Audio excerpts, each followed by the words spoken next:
Grappling With Podcast. Dr. Chris Hardy and William Walker will take a deep dive into topics covering wellness and prevention, performance, recovery, and injury management. Our mission is to provide the latest science-based information to help you get the most out of your grappling journey, both on and off the mats, and help you overcome any challenges you may be grappling with. Dr. Hardy is a licensed physician and BJJ practitioner, but the contents of the podcast are meant for educational purposes only and should not be taken as medical advice. Please seek out personalized care from your own medical provider prior to implementing any medical treatment or intervention. Bill is a licensed buffoon. He says things that are a little squirrely. Do not hold these things against his gym mates, his family, Chris Hardy, Harry Hardy, or anybody at his gym. I don't want you holding anything against me. Don't lie. You know what I'm saying? Don't lie to the people. Your mom's listening, and she knows when you're lying. You want my firm breasts up against your face. Oh my gosh, Bill. Why would you say that? You haven't done that in a while. You haven't rolled with me, so. I know. My bosom is bare. Yes. Well, what's new with you? Not much. How you doing on your wearable? Yeah. So with the Apple Watch, I got an app called Athletic that pairs with it. It's tracking pretty well, I think. Okay. Initial look is good. So far. Okay. With what I kind of feel intuitively, yeah. So I think it's working pretty well. You shaved today? Did I? Yeah. Occasionally I do. It looks pretty clean. Yeah. I'm clean today. Looks like a baby butt. Yeah. The rest of it is a little, well, I guess if a baby butt's real wrinkly. Yeah. Or maybe it just pooed. Yeah. It just had a blowout. Okay. Yeah. That's about right there. So we got a hodgepodge of questions today. Oh, cool. And do I have to answer them all? Or yes. Can you, okay. If you try dodging, I'm going to kick you under this table. No, you're not going to answer them? No. Okay. We did a poll on YouTube, and this conversation came up on Sunday Open Mat, and it's about dirty moves. 1, are they okay to do? 2, what are some dirty moves that you would consider a dirty move, if any? Because the thing that actually is leading in the poll was the option that said a dirty move is just a move that works. Is that what they said? Mic drop. Now, when you're talking dirty move, do you mean are they all legal as far as within the realm of jiu-jitsu? In other words, if you did them in a tournament, will you get disqualified? Yeah, I don't think what are we talking IBJJF about? rules really have anything to do with it. Yeah, they do. Some people consider wrist locks dirty. Those are what we call pansies. I'm just saying some people do. That's why I'm trying to get clear. What are we talking about here? No rules. Prison rules. You mean like eye gouging? Yes. Well, Face biting. yeah, that's Is that a dirty move? If I bit your cheek? yeah, it's rough, dude. Yeah. Okay. How about black belt tournament rules? That's Okay. what we're talking about. So wrist locks are legal. A bunch of stuff is legal. Slicing various biceps and bicep slicers, calf slicers. Okay. The couple options I put on the poll on YouTube was a dirty move is just a move that works. Wrist locks, can opener, muffler. Oh, a muffler. Yeah. Oh, yeah, doing that on purpose is it's a little Dirty? a little dingy. Yeah. Now, Old binge. Can openers, yeah, that's kind of goony to me. For sure. Okay, so that's the thing. Is dirty and goony the same? Can be. I don't think they're mutually exclusive though. I think you can be dirty without goony, Go on. but I don't think you can be goony without dirty. Okay, you think you can be dirty without goony, but not goony without dirty. I think goony is like, different kind of cranking on the neck or something like that. So there's a goon. Well, I don't know what the name of it is. It just there's a batch of guys in the day class that we call the goon squad. Yeah. And who teaches the day class? That's again? me. Yeah, that's what I thought. That's me. Yeah, weird how that worked out. King Goon. Yeah. It's because I look like the guy from Goonies, Baby Ruth guy. You don't look like him, honey. Thank you, honey. When I get out of the shower, I do. Baby Ruth. Okay. But So there's this one choke. It's where it's hard to explain. You're in side control on top, and you happen to catch their arm across their chest. So Their forearm? The forearm. So now you're pinning their forearm across the chest. And it's almost like you're doing a head and arm choke, but their arm is stuck across their chest. And you just give them a good old anaconda squeeze. That's a little goony. Yeah, so we call it a goon choke. Sure. I just did that to a blue belt on Sunday in front of his family. Was that a dirty move? Are you looking at me to? Do you want a look of surprise that you did that? No. Okay. I want you to admire me. No, it's a little goony. So that's a goonie move. You're kind of, I guess. But is it a dirty move? No. Okay. Okay, we're not talking about goon. We're talking about dirty. Like, what is something you wouldn't do to someone? Any belt level. It's something that I would not do. Yeah. But what's off limits? So you're like, I'm not going to do that. If it's a brand new person, I'm not going to. Take away can openers because they just don't work. Yeah. They just. I mean, they're dumb. I mean, sure, they work technically against They hurt too. Uneducated person. Yeah. But would you muffler someone? Not a lower belt. Like if I had. Would you muffler me? Yeah. I wouldn't muffler you. I would use my chest to do it. I would do like mother's milk on you. Yeah. I would a little bit. A little bit. It wouldn't be too. That guy that I gooned yesterday. Yeah. I also well, I didn't get the tap, but I was attempting a mother's milk. Yeah. He worked his way out.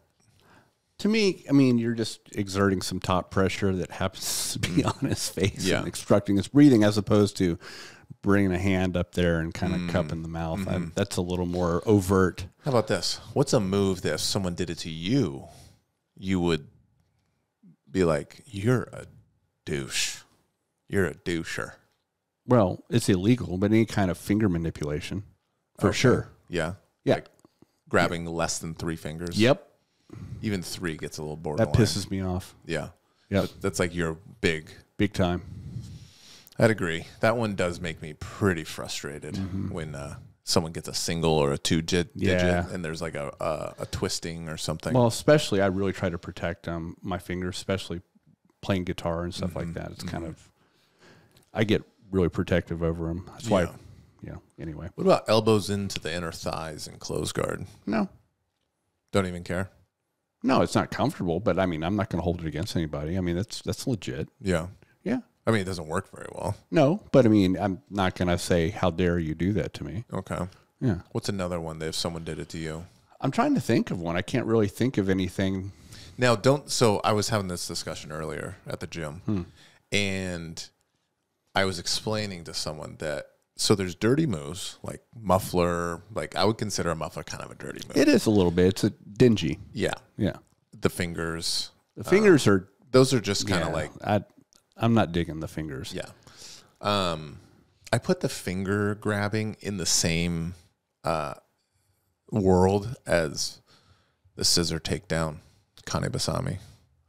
You know, the one that like people blow their knees out? Yeah, for sure. I'm like, I feel like you're just risking someone, like, it's like just hurting someone. Yeah, no, for sure. That's just being with very little upside. It's reckless, right? Yeah. I think something also irritates me is someone not letting go of submission after I've tapped. Oh, that's definitely douchey. That's because I'm really trying to, because we have such a good academy in general, and I'm not a gym slut like you are, so I don't really go, delve into the nether regions. Right. I love the nether regions. I know. But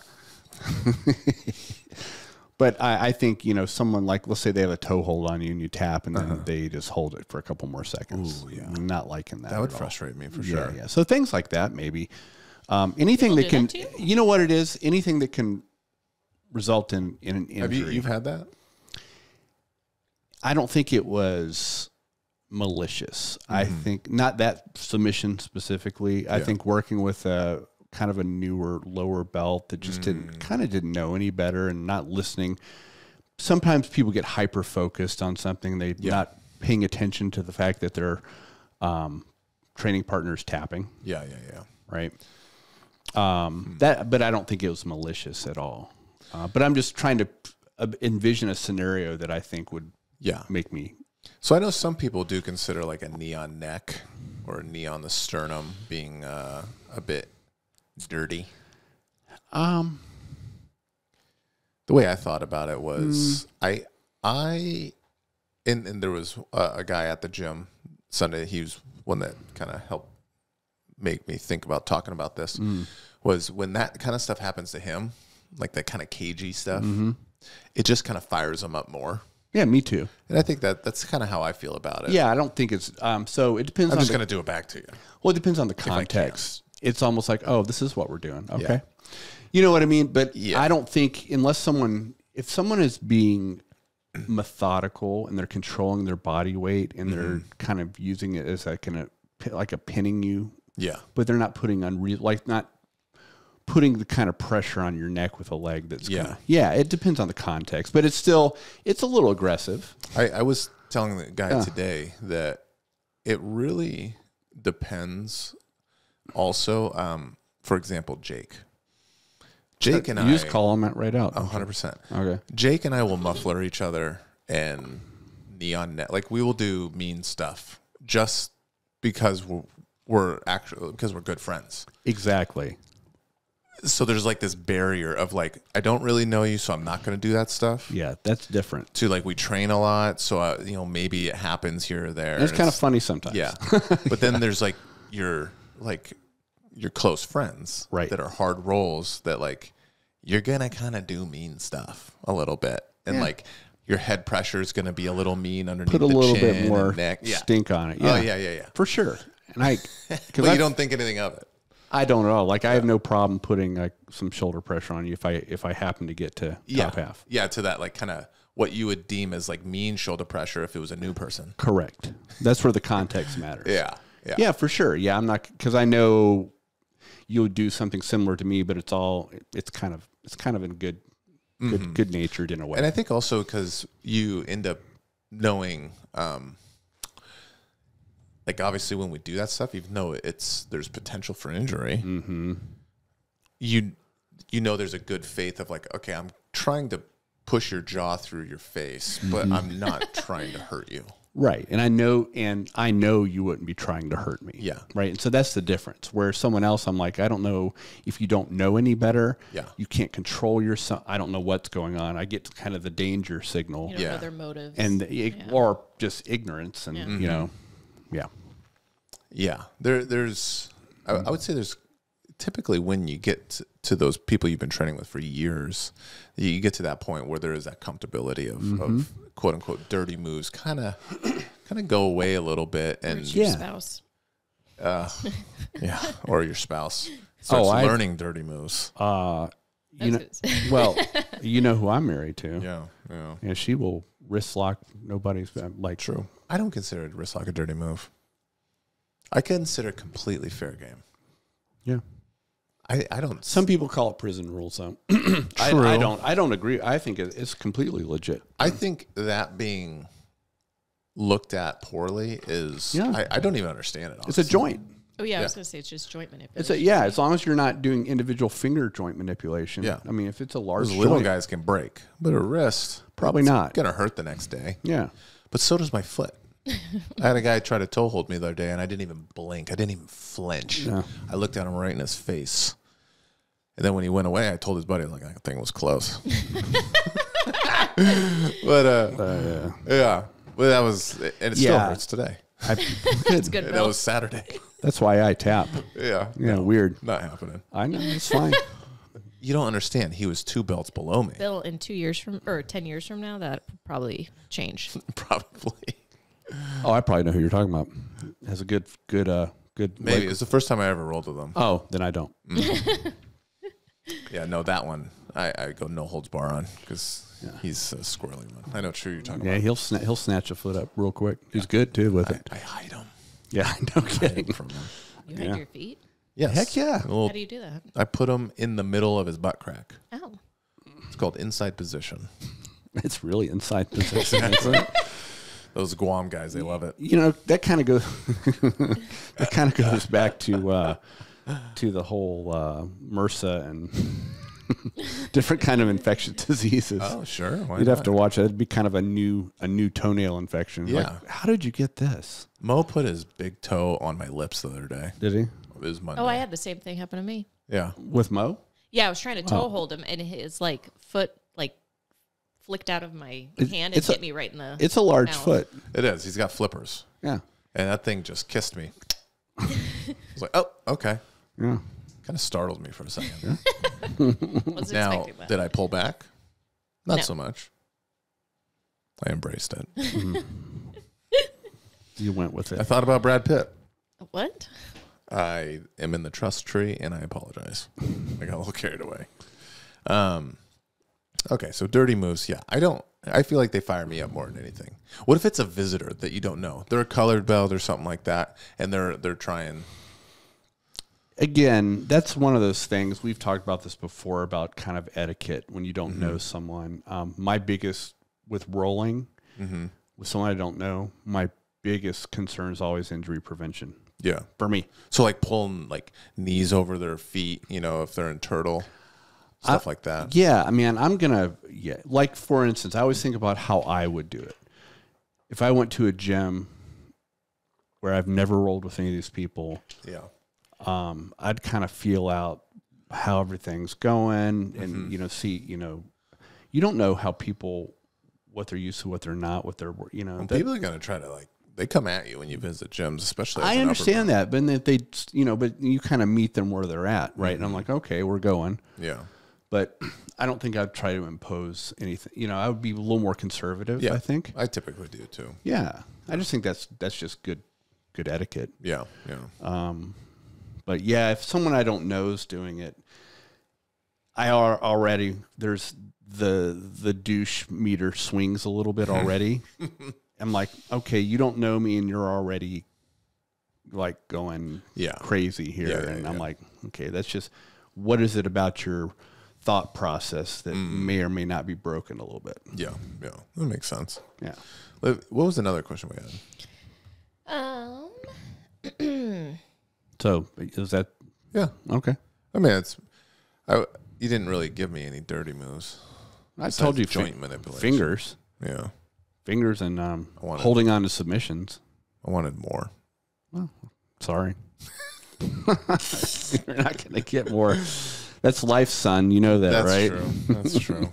I always want more. What do you got, Liv? Okay. So, when should white belts start to spar? Oh, wow. Hot topic. And I don't mean the good store in the mall. I know. That's ridiculous, Bill. Sorry, I get my nose rings. Oh my gosh, Bill, just stop. I've thought about this a lot, actually, and I still don't have very strong feelings. Either way. No, because I do think the sparring, it's an important component. And I think people go too far with it and like no sparring for 6 months or something like that. And I think that's ridiculous, personally. Supposedly, that's the standard in jiu-jitsu. I think that a lot of sarcasm. Yeah, I know. just so you know. Okay. That's absurd, in my opinion. What I do think is that it might be good, especially some brand new people when they start coming in. And let's put out there, these are just our opinions. They're not reflective of no. Cascade. No, or not at all. anything. Not at all. Yeah.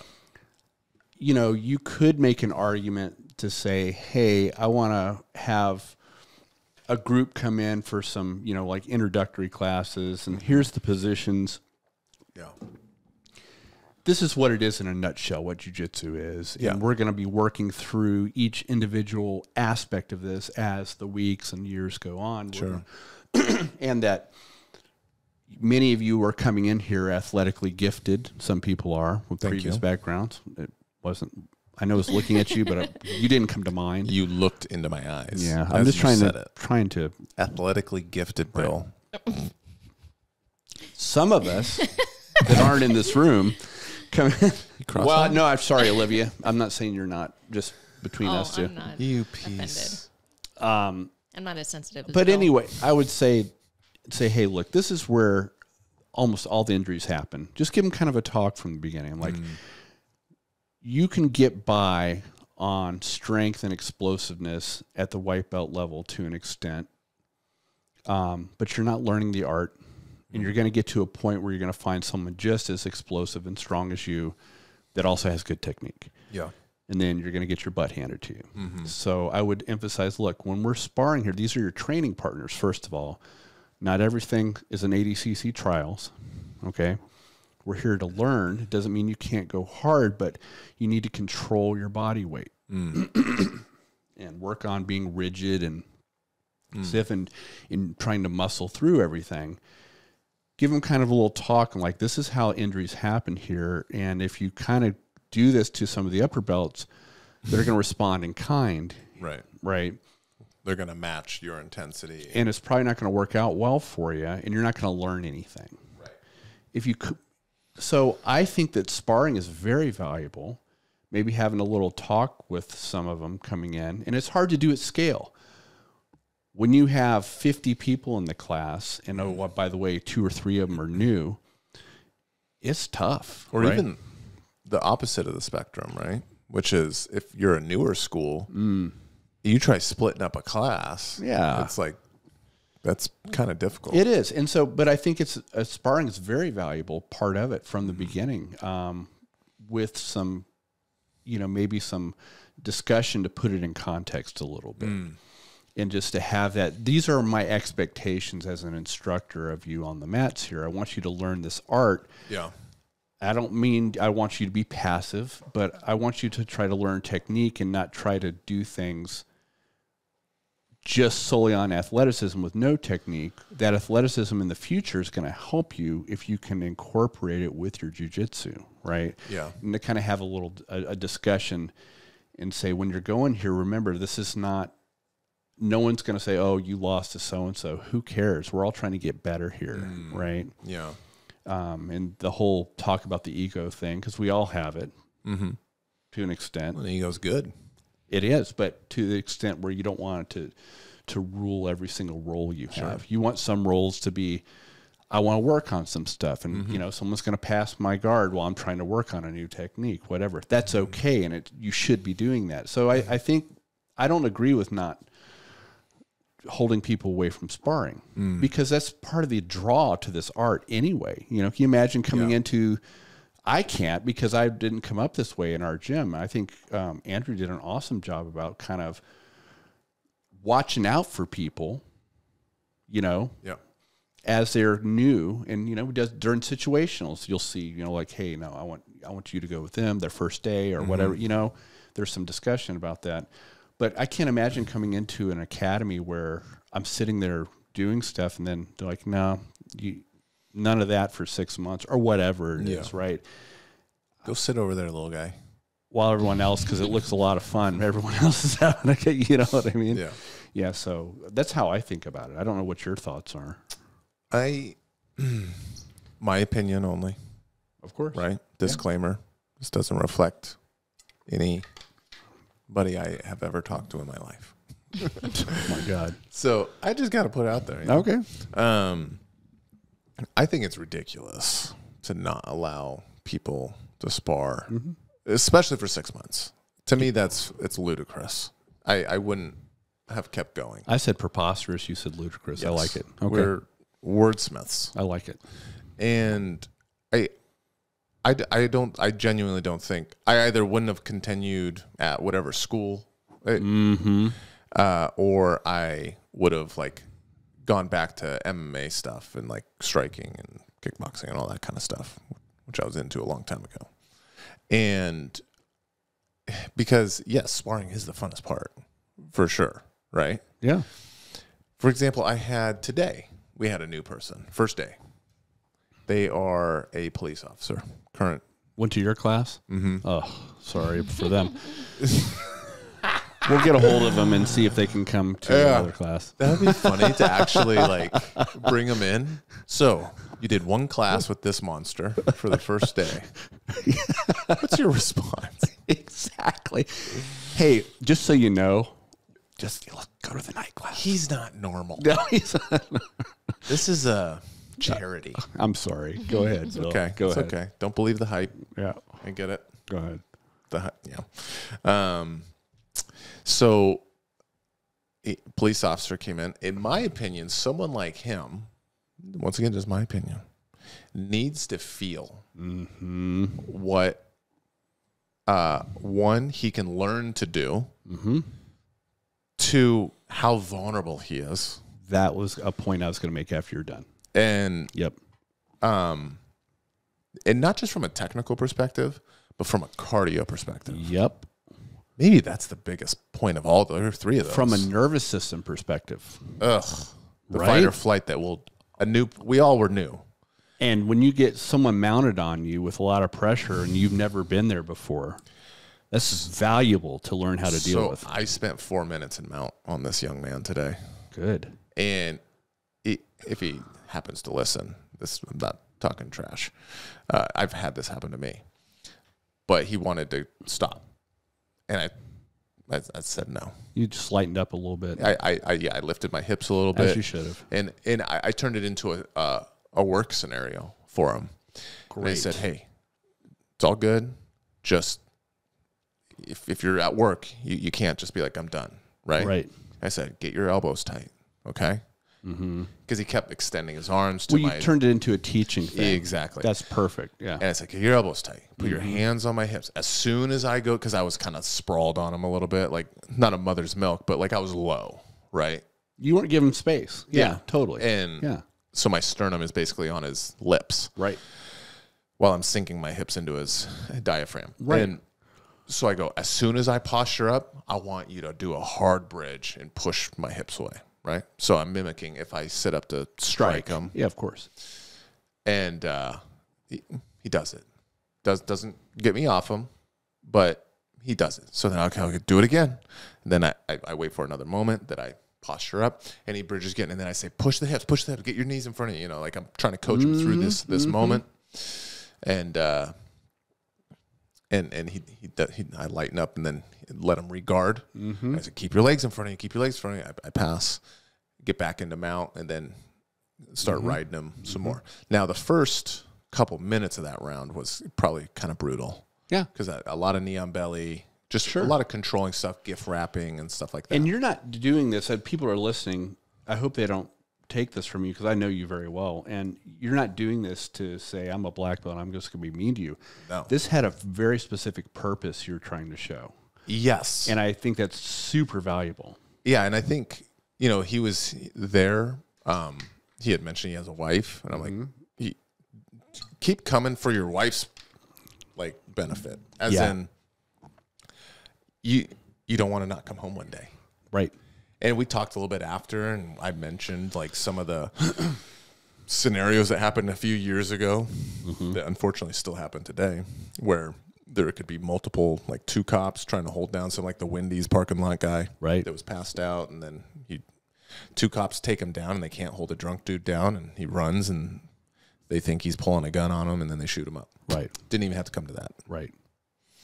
And, there's so many of those scenarios that didn't even have to come to get into, which we talked. Go back to our episode with Kyle Hiller. Yes. It's a fantastic episode. He's defensive tactics sheriff and instructor. I think it's sheriff, right? No, he's not a sheriff. He's a colonel. He's a commander over at for the Tri-Cities Department of Energy. Oh, okay. He's director of training over there. But yeah, and he teaches for cops and all that, the defensive and tactics. his guys. Yeah, his guys. Yeah. And former Marine, brown belt jiu-jitsu, all that. So we go back, that was episode 9 or something like that. And we talk about a lot of scenarios. And he's very bold about, he's not just pumping up being a cop. He's bold about Kyle. Yeah. Yeah, of course. He's bold about saying no, we need improvement in our workforce in these scenarios. So anyways, yeah, I wasn't trying to bully him. I wasn't trying to humiliate him. It's more of one, you can do this. to someone. Right. Because he was much bigger than me. He was 200 plus pounds. Right. And number two, there's people out there that can do this to you. And I said they're not just black belts. And bigger guys, a lot of them, and I'm not speaking for myself because I was never one of them. Yeah. But I've found that a lot of people, growing up, they didn't have the same kind of, maybe they weren't bullied as much. Sure. Maybe they weren't in these situations as much because they're physically large. Sure. And it's a big wake-up call, right, for that. So that's very, very interesting. Yeah, and I think about, okay, this guy wouldn't even get that opportunity for, a month, 2 months, 3, I mean, whatever that. Yeah, and he's taken, let me tell you, and as you know, their schedules. Yeah, he said he's like, I hope to be able to do once a week. That's what I'm saying. So if he's going to take that time, he wants to go in there and I'm going to get something out of this, right? And I told him, I was like, towards the end of the round, I was like, you got to feel this. You got to live in this moment. I was just telling him, feel how tired you are, and that's going to come into our another question we're having later. Oh, okay. Live in the moment type of thing. Okay. If you don't mind if I interject please. into it, because you brought up, so this is a really excellent thing you brought up. About sparring, I would say the same thing with women, okay? Because, and Olivia, I definitely want your input here. Mm-hmm. We've talked about this before. I've heard women say, and I get it, but I've heard them say, I don't want to go in there and kind of roll around with sweaty guys. Sure. The problem with that is, guess who 99.99999% of attackers are? Right. And they're probably not the most cleanliest, I could literally hold up a mirror in front of you and be like, this is... You haven't looked at yourself much lately, have you, buddy? At least I'm clean shaven today. That's true. Oh, my gosh. But my point is, though, especially if women come in new and they're getting, and I understand the reticence and, hesitation to get into some sparring, especially with some of the males in an academy, right? That's why we're so fortunate to have such a strong women's presence at our academy, a bunch of upper belts. But getting that experience of sparring with a larger male and getting into positions that are very vulnerable is so valuable, right? As far as keeping their wits about them. Yeah. And in a controlled environment where everyone has their best interest. Yeah. Especially, I can speak for our academy because I know that's the case. Sure. No one is out there to, we're out there to help people. Mm-hmm. But that goes along with your point about that is part of the sparring thing. That's what's so important. And if you can start to build being comfortable or trying to develop being comfortable in uncomfortable situations. Yeah. Both physically, psychologically. Yeah. That is super valuable. And just to withhold that for 6 months for a new person, I think we're shortchanging them. I think I think it can completely be done well. Yeah, and we're not I'll just speak for myself because I want to keep that separation of I don't want to have people that you're representing. But people think that don't like my opinion put that on Andrew or Cascade. For sure. So or me for that. Ugh. I just don't care about that part. You're like, whatever, dude. Send emails to Chris Hardy. Chris, and you're a piece of shit too, just because you're friends with Bill. Yeah. How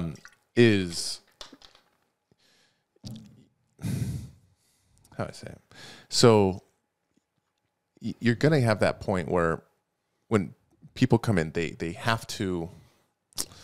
They're coming in for self-defense. These are self-defense things that we're talking about, right? Yeah. And I don't teach necessarily full a self-defense curriculum.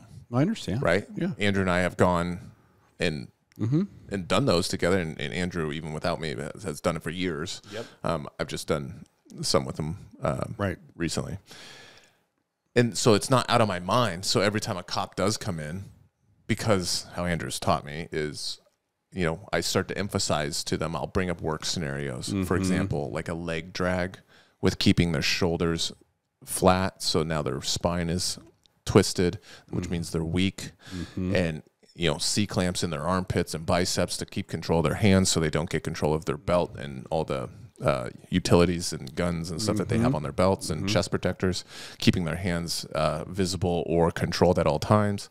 So when I know that those kind of people are in there, I will emphasize some of that stuff, especially on the one-on-one time when they're drilling a technique. Like, for example, today was headquarters into knee cut, failed knee cut into X pass. Okay.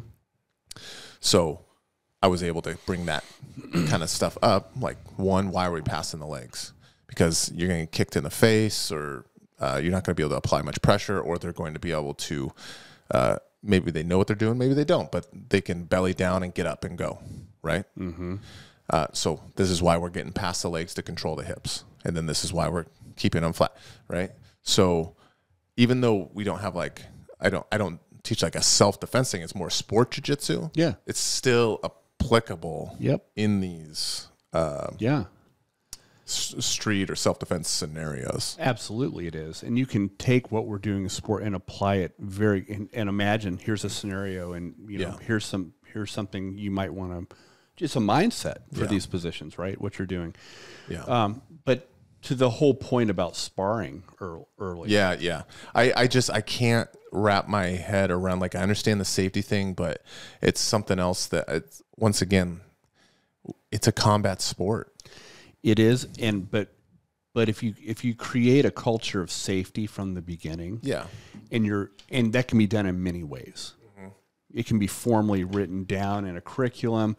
You can do it, live it every time you're an instructor there. As far as situationals, you're watching the new people, you're pairing them off, you're watching to make sure nothing gets out of hand, and making on the spot corrections, because you can say whatever, but if you sit there and stop someone and make an on-spot correction, that's going to stick. Right? They're like, oh. And also, you know, getting a lot around. So I'd say Andrew trains a lot. Because he spars darn near every single class. Like, that's amazing. If he's not sparring at a class he's teaching, then it's unusual. Admin work or something. It's very, very rare. And same with myself. And I'm just using these two examples because me and him, I feel like, attend the most classes with sparring out of anybody we know. I would agree. That at least I know closely. For sure. Andrew and I don't get hurt, like bad injuries, very often. But we roll hard. Not saying with each other, but like with multiple people. We can still roll competitively in like relatively high intensity. Yes, relatively high intensity.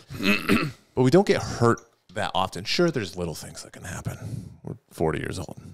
You know, little tweaks here or there. But part of that is there's been so much work done with an emphasis on safety, body mechanics. Thankful to you for that has influenced all that. And how Andrew does teach a lot of these things is longevity in the sport, because he's been doing it for a long time. He's a 4th degree black belt. So I think that shows that you can spar a lot. You can have high intensity if they're, like, kind of what you're saying, if there's care to what you're doing, right? You can still roll hard and often. Watch him, though. And I encourage people, especially if you have the opportunity obviously if you go to our academy, but if you watch him, not every roll is like that at all. Oh, no. Totally. But this is the point. He rolls to a level, and like, he'll try some new stuff. He'll give people space. I mean, he'll be role playful. Not everything is super hard, for sure. And there are ones that are, but that's an appropriate, you know, that's almost like a dance, so to speak. And that's taken time to get to that point, of course. But the way you got there, that's right. To have that throttle control, that's right. Whether it's a round with, you know, Brian, and that's going to be like just a pretty intense, fast, and all that kind of stuff. You're obviously not talking about boots. I got him. Disrespect. You're talking about you're talking about Big Brian. I was actually. So you have that. So I got him. Yeah. All right. You know, and then you can have that throttle control to go with the other Brian boots. He's got to be so mad. Oh, so good stuff. But yeah, I just can't. I've heard Henner, I heard Tom DeBlas talk about it, and they were shooting insults at people at gyms that allow people to spar. That's virtue signaling, dude. Yeah. I think. It's like, come on, man. Maybe that's your approach, but I mean, why are you having? I mean, there's other ways to do shit. Yeah. Right. I agree. Anyway. And their professors did it the opposite. Yeah. I think I brought this up before. There's plenty of videos of Hicks and Gracie, Draculino, all these people back in the day sparring from the get-go. Yeah. So, that's a good topic though. The with that kind of Henner Tom DeBlas thing, it's a very divisive topic. It's turned into a very divisive topic. So The sparring has? just that situation? the court case, Yeah. and then the residual conversations, whether it's sparring or Yeah. black belts shouldn't do stuff to students that they haven't taught them, or whatever the earmark is from that whole conversation. People are treating it kind of like politics, and they shouldn't do this with politics either. But they're making it that this is a wedge that drives between them and like a friend or a training partner, to where they don't like. It's and I'm seeing it online, and I'm seeing it with other conversations. And Dude, I'm not gonna put it out there, but like, there's someone at our gym that me and him have had extensive conversations in private, and we disagree on not everything, but a fair amount of stuff within that case. okay. But we both concluded that, you know what, we're friends. Like, Exactly. We can disagree, and maybe we even disagree politically or on this subject or that subject that's outside of jiu-jitsu. It doesn't matter. You know what? We need that though. You don't want you don't want to live in an echo chamber either. Yes. Right? And you want someone, hey, have you thought about this? You still may not agree with them after the conversation, but those conversations are important. Yeah. And it shouldn't interfere with friendships. Like what happened, for instance, I hate to say it, but the COVID and all the vaccine, all that crap. That's an easy one right there. I mean, but the same type of people that want to get on a team with that are the same type of people getting on a team here. 100%. That are allowing it to interfere with their personal relationships. Yeah. And, it's, the whole social media thing. It's like we can put one thing up on our social media and people will just lump you in with whatever movement that is. Yep. And that's not, I wouldn't say that's fair. But you did have a QAnon little thing on there. So. That was only 3 years of my life. Just so we're clear, Bill was never.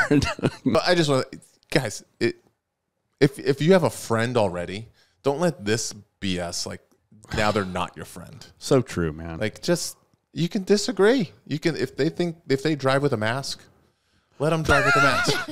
That's like great. Yeah. Sure. But you still like talking to them. Yeah. You still can laugh with them.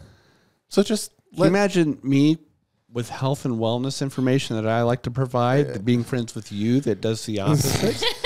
I mean, you would think that would drive a wedge. I'm like, every time I can feel you from far away, almost like, oh, he's going to get gastritis. He just did something stupid. And then I miss a class. But I still love you. Yeah, that's true.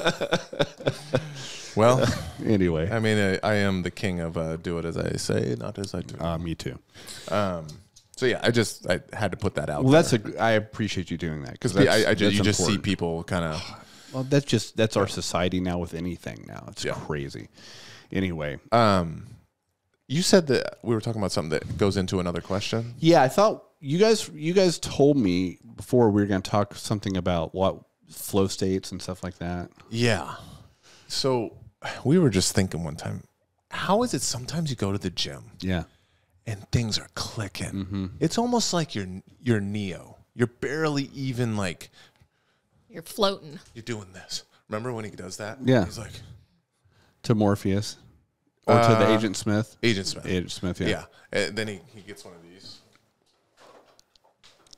He just wants to show off his leg. I know. He does all the time. Really? Yeah. See, that's how injuries happen. That was so it tickled me. Well, because you stuck a foot in my face. Yeah. I'm going to I'm going to respond. You know what part that is? Yeah, of course, dude. Yes. Okay. Yes, I've watched them probably. Insulting Chris right now. I've watched the first 3 many times, and I've watched the 4th one a couple times. Oh, okay. Yeah. Okay, you're a nerd. Yeah. So, yes, I do know. yeah. So you're saying those days where you feel like it's effortless, How? the timing's there. Yes. And you can't really identify why, but it's there. But then there'll be days where you feel fine. It's not like, I slept like crap, or I drank, or I had McDonald's for lunch, or whatever these certain identifiable performance hindering mechanisms are not there. Yep. You feel fine. You even go to the gym feeling kind of spunky, like, I'm going to tap Chris's fat face today. But then you go, and Chris's old wrinkly butt crushes you. Yeah. What would they call that? RGSG, brother. RG. What does that mean? Yeah. Ask Andrew. Okay. He nicknamed me. That's my droid name. RGSG. Yeah. You guys are super nerds. You've known us for a while now. That's true. Are you just coming to this conclusion? So, what the heck is that? What do you think that is? I can speculate. Okay. So, people always talk about flow state, right? Like effortless movement or whatever. You're hitting your timing. Yes. Any athlete. What I think when people get in their heads too much, you can go back to kind of the neuroscience on this, and I'm grossly simplifying this. We have different kind of conditions in our brain. We have kind of, and they're identifiable on EEGs, electroencephalograms. You ever seen those things where they put a bunch of leads on someone's head? Looks like Back to the Future. Yeah. And, usually they're doing it to monitor someone to see, they've had a seizure or something to kind of see what's going on. Yeah. They do similar things in the sleep studies too, where they're monitoring brain, the electrical output of the brain. There is a speed in hertz, which is cycles per minute, or cycles per second. I'm sorry, cycles per minute, cycles per second. The speed of these pulses of electrical activity. Grossly oversimplifying. Okay, beta is a certain frequency range. In other words, a certain amount of time. That's where you live, in the beta. Actually, unfortunately, yeah, that's very good. Because I'm a beta. I get it. Look at the big brain on Bill. What's funny is most of us, unfortunately, are living in there. I don't know what that's like. So beta is an arousal state where we're active, we're engaged, we're on high alert. Okay. The sympathetic nervous system in general kind of lives in beta. Okay, that's like we're just living. Right. We're up. We're scanning for threats, whether they're whatever in the workplace. We're trying to juggle a bunch of crap. Okay. Modern life, basically, we live in that kind of beta frequencies. Alpha is a little slower, and if I remember right, I think alpha is like 8 to 12 hertz. I can't remember all the frequencies. Alpha is kind of when you get into that meditative, mindful state where you're kind of living in the moment. You're not making judgment on your sensory input's coming in, but you're not reacting to it and making judgments about it, right? You're just kind of, as it comes in, it passes through and it goes away. It'd be like if we were rolling. Instead of like coming in and slapping hands and like, oh gosh, man, I got to get this collar sleeve and I got to get this thing, that's a beta state, right? As opposed to you're kind of, whatever you're presenting, I'm meeting and then I'm adjusting, and I'm not trying to fight. A beta You're not doing state, a conscious thought. Exactly. Reaction. In other words, a beta rolling in a beta state to me most exemplifies. No matter what, I'm getting this head and arm choke. Is he giving me this head and arm choke? No. But I'm going to do it. Okay. Do you know what I'm saying? Yes. I'm going to force that instead of, hey, what is he giving me? And I'm going to react in the moment to what he's given me and kind of go with that. Okay. And then if it does happen that the arm comes across the body and I flow right into that, it's like when you're effortlessly chaining things, that's more of alpha. You're in the moment reacting to things. Yeah. So that's called like flow state. In other words, you're not in your head, right? Yeah. So I think a lot of it has to do with that, and I can't prove that. I don't think it's almost impossible to hook people up while we're wrong. You know, but I think alpha states, I'd have to do some more research on if they've actually studied and actually got some raw data on this. But do you think there's a way to get into it? I do. And there's whole things, like a lot of people go through pre-fight rituals. Yeah. Actually, breathing techniques. Yes. You know? Baseball, I had before I turned into a complete heathen and quit baseball and everything. I played competitively until I was like 18 or 19 or something like that. And the hitting coach would, like, when you know Nomar Garcia-Parra, he was an old school baseball player. He was famous for it. But every hitter has a pre-hitting routine. That's right. And that's before every pitch. So it was, and you would do this even in like batting practice or something like that. Why? In drills. Because what would happen is, let's say mine was, I take the bat, I tap the outside of the plate, the inside of the home plate, and then I do 3 little practice, 1, 2, 3, and now I'm good. And the thought was, I have a trigger now that puts me, like, I'm hitting. Right. I'm completely focused on the pitch coming out of the hand. That's right. The grip, the arm angle, speed. I'm so locked in because this trigger, which is this pre-pitch routine, which you developed in the practice room and then scrimmages and then games, got my mind into that hitting mode. This is super interesting. Do you remember me telling a couple people, first competition, I want you to concentrate on your peripheral vision? Yeah. Do you remember me saying that? Yeah. That is a way to get into an alpha brainwave state, because the predator focus, because you may have noticed in certain competitions, especially when you're really amped up, you get that very narrow view of vision. Cat eyes. Is it kind of like it's black on that almost? Yes, exactly. That tunnel vision. That is part of the sympathetic flight or fight system to zero in on a threat. And that can be advantageous in a real life or death type of thing where you're trying to get away, you're trying to identify a threat and get away from it or something like that. But if you're trying to get into a flow state and compete and perform well, it's not helpful. Yeah. Right. And so there's a meditation technique where instead of closing, you use the breathing too, but you're actually concentrating on what's in your peripheral vision and not in your binocular vision straight ahead. How do you focus on your peripheral? You try it sometimes. Just think about what am I seeing at the very end. You don't move your eyes. It's like, what am I seeing? I want to. Yeah, I know, but what am I know. See, and this is the thing, because you want to go back to that tracking, right? So you kind of open your visual field and pay attention to, I can kind of see the screen over there. I can kind of see Olivia over there, right? Or if I'm walking out on a jiu-jitsu mat, I can see the competitors over there. I can see the coach over there. I can see, and I'm not just hyper-focused right in front. That has been shown through meditation where they've actually hooked people up to EEGs to help. That does help induce an alpha state in the brain. It's very interesting.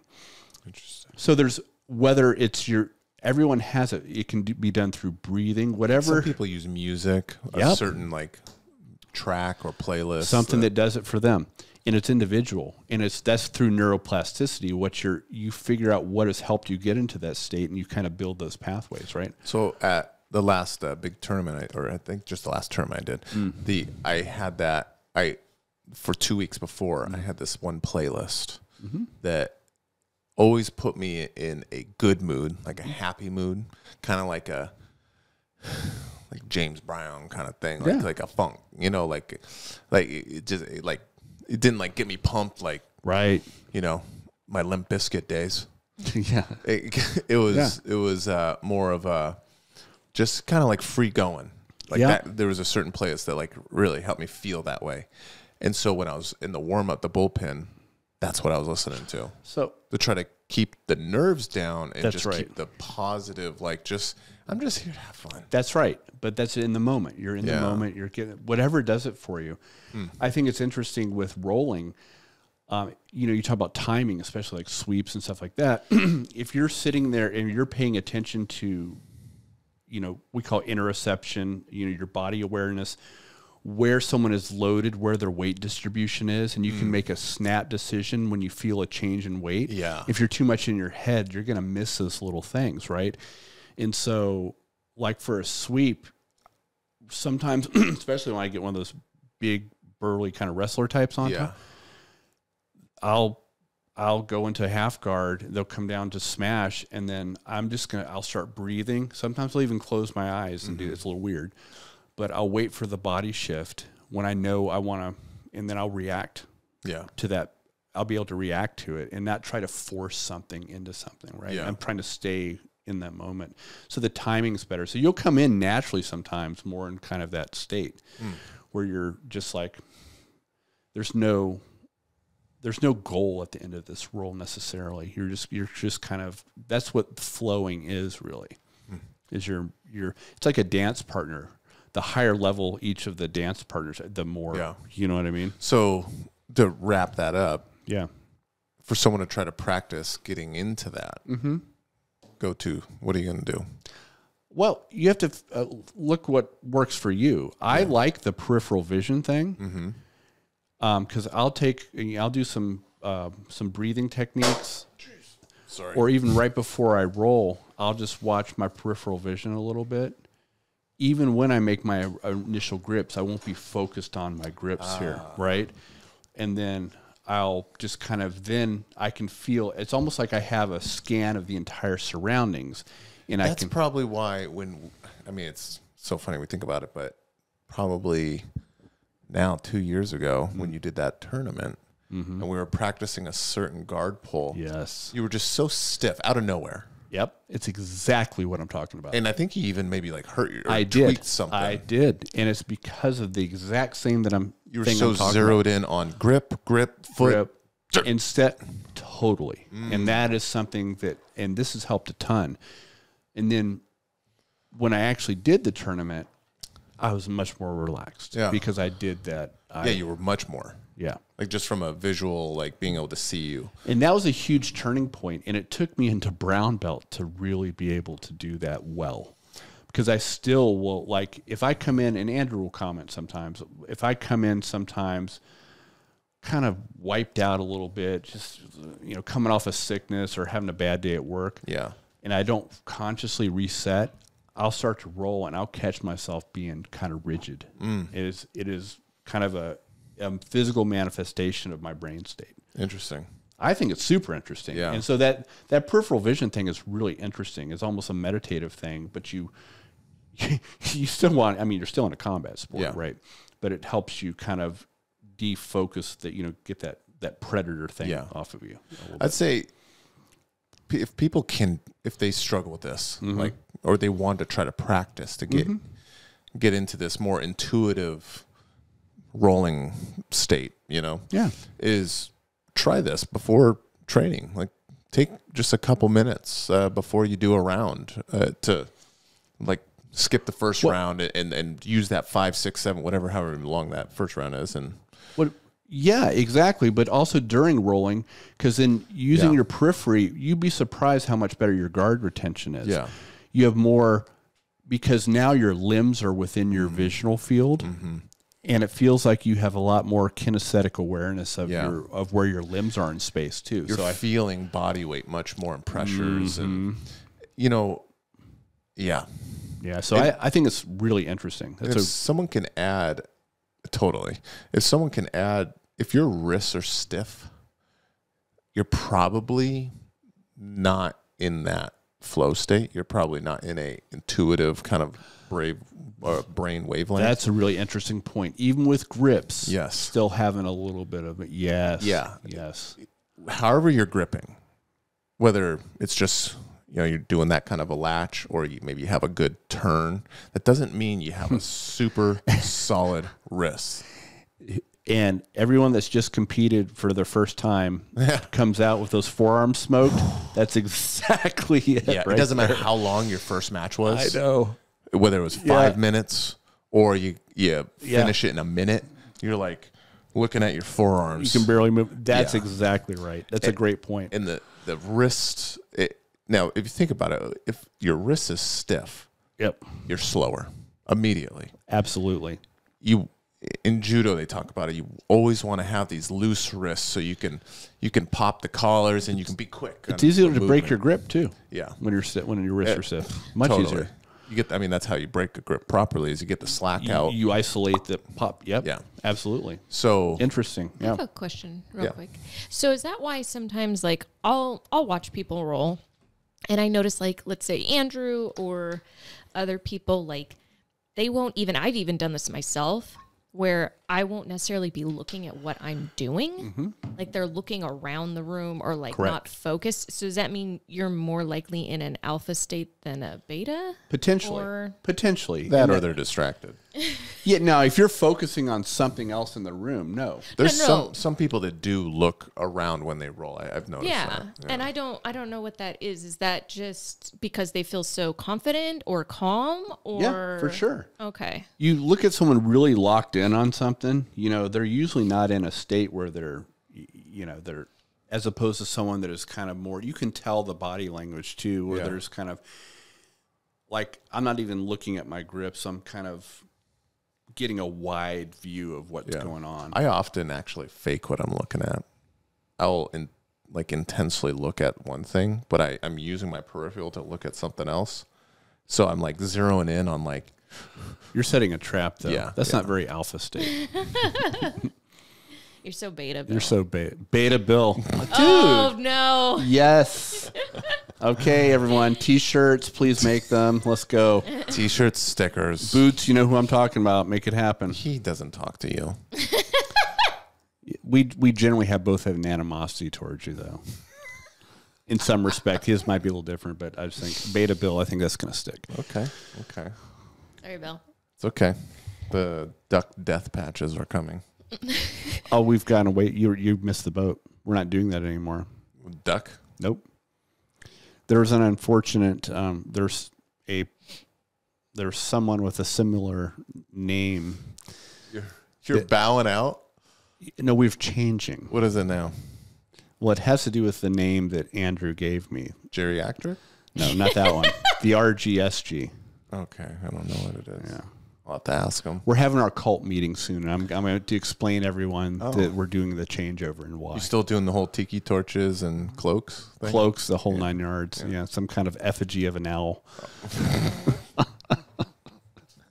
There may or may not be some burning of things. I don't know. Let me know if Alex Jones is there. Yeah, exactly. Do we have another question? I was going to ask, okay, so Chris, I had sent you an article from somebody in a post on BJJ Fanatics, but I figured this might be good in case this misinformation is going around. Ooh. Oh, this is what I said complete nonsense to? Yes. Okay. So, can chokes over time, like being choked out repeatedly, cause CTE? No. And I want to know the mechanism for those that say they can't. It can. Now, whiplash injuries, anything that will shake the brain. So a jarring motion. A jarring motion. It doesn't even have to be a impact to the head itself. So like in a whiplash in a car where your neck gets back and forth, your brain stem's still connected to your brain, and thus your brain is still moving forcefully inside the skull back and forth. Like a shitty guard pull. Yeah, for sure. Yeah. Something that where your body's hitting the mat and not necessarily your head is, but it's just like absolutely right, because your brain it has that mobility inside the skull, right? So when we're talking about chokes and CTE, what is the mechanism? Are they saying because it's depriving the blood of the brain of oxygen? What is CTE? I mean, cumulative traumatic encephalopathy. Okay. So you've heard of concussions, yes, right? So repeated hits to the head, they're all under the spectrum of traumatic brain injury, where you can have a mild quote unquote concussion all the way to like skull fractures and serious brain injury, right? Okay. So TBI is on that spectrum. Even boxers or people that get repeated even minor head trauma, or in the military, blast injuries where you get concussive force of blast. Over time, those add up, so to speak. And that's the cumulative thing, right? And so people end up having big-time cognitive problems later on in life, neurodegenerative changes and stuff like that. So if your break fall is poor and you're for practicing sure. throws. Yeah, if you're getting, absolutely. Yeah, so yeah, that's something that absolutely could. Okay. Repetitively, for sure. And it depends on the amplitude of the throw and all that. Yeah, absolutely you can. But a choke... I mean, remind me, Olivia, was there a proposed mechanism to this of how they saying, I mean, I could say anything, but let me at least propose how I think it's going to work instead of just making a statement. I'd have to look at the article. While she looks. Yeah. A prominent jiu-jitsu figure, Hodger Gracie, he was on, I think it was Lex Friedman's podcast, and he mentioned that I don't know if he said he'd never been choked out unconscious, but it's his belief, unequivocally, that if, similar to when you get punched and knocked out, you lose the strength of your chin, they say. Right? Absolutely. It's easier to get knocked out. What it is the brain, it's a threat response to the brain. Yeah, so it absolutely. It triggers faster. Sure. A la Chuck Liddell. In other words, something that is less impactful than the one previously could still have the same effect. Yes. As you see in boxing and MMA, a guy that can just eat punches and then out of nowhere, it seems like glancing blows shut the lights off. Yep. He says the same as with chokes. Interesting. That the more you get choked out, the easier it is to get choked out. Well, as opposed to the other proclamation that Olivia brought up, I think you could make a better argument for that. I don't know. I haven't seen it studied, but so there are pressure receptors in the neck right around the carotid arteries. Okay. And they really help regulate blood pressure and things like that. You could make an argument that because a lot of these, matter of fact, to induce a vagal response, sometimes in the ER to get someone out of a tachycardia, which is a fast heart rate, they'll actually do what's called carotid massage. And that will actually stimulate those, what we call baroreceptors in the artery wall, which will increase the vagus nerve, which slows everything down, right? Which will reduce blood pressure, decrease heart rate, that type of thing. You could argue that you may increase the sensitivity of that, but really a choke, when someone goes unconscious, it's really, it's because you're cutting off flow. But you could induce an earlier vagal response, which also has the physiologic response of reducing arterial pressure. So you're not getting as much pressure pushed up to the brain, which could make it go a little faster, maybe. I'm speculating, but I mean, there's at least a physiologic mechanism behind that. That could potentially be. Potentially, and I'm just kind of, again, I don't know if that's ever been studied. Yeah. I don't know how you would. It sounded, when I heard him say it, love Hodger. Yeah. Love Hodger. I'd name my cat Hodger. Yeah. Sounded like bullshit. But what's interesting, though, is when we look at, that's almost like what we could consider an epidemiological study, in that he didn't do it as a randomized controlled trial, but maybe because I will guarantee you that man has choked out a bunch of people. Probably the same people repetitively, especially in the training room, right? Potentially. I would say probably high potential, knowing that guy is cross collar. Yeah. He could have collected his own data on his impression, whether it's right or not. And being one of his students, he just keeps choking you. Well, you'd be good at defending. But he may have noticed a trend that, and that may or may not be valid. But I'm just saying his observation could have a physiologic basis if we talk about what we call carotid sinus sensitivity. Yeah, I was going to say that. Maybe. But in other words, that vagal response will kick on a lot quicker, which will then indirectly stop as much pressure, because, that's how the brain is perfused when we're standing or whatever. Perfused, yeah. Remember, we talked about that before. I did. To deliver, especially against gravity, you have to have a certain amount of blood pressure going up, right? And that's why people that have a vagal sensitivity, like those people that go from sitting to standing and they get lightheaded and dizzy. Yeah. It's called postural orthostatic. Sure. It's basically you start getting dizzy when you go from sitting to standing. Is because that a bad thing? Like, you need to be worried if that happens? Well, no, but it can be. Sometimes you don't have enough volume.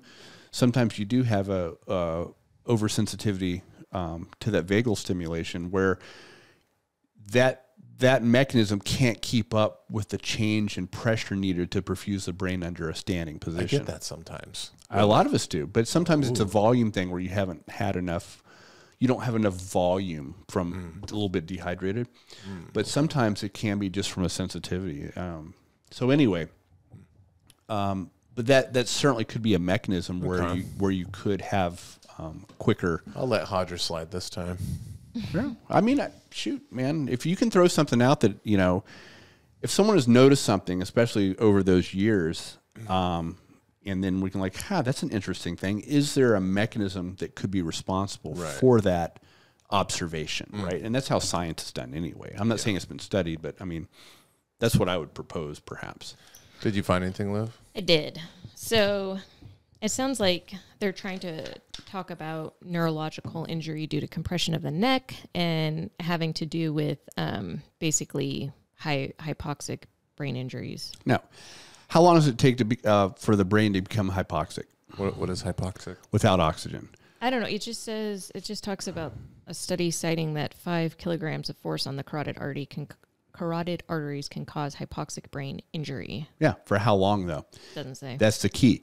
So if I sat there and put Bill in a rear naked choke and held it for 3 minutes, I'm going to 3 to 4 minutes. I'm going to cause a brain hypoxic. Damage. Yeah, of course, because then those neurons that are absolutely need oxygen, and blood delivers it, will start to die. Okay. It's the same as someone literally choking on something, essentially. Yeah. Because then you're not getting any air. Yeah. Yeah, exactly.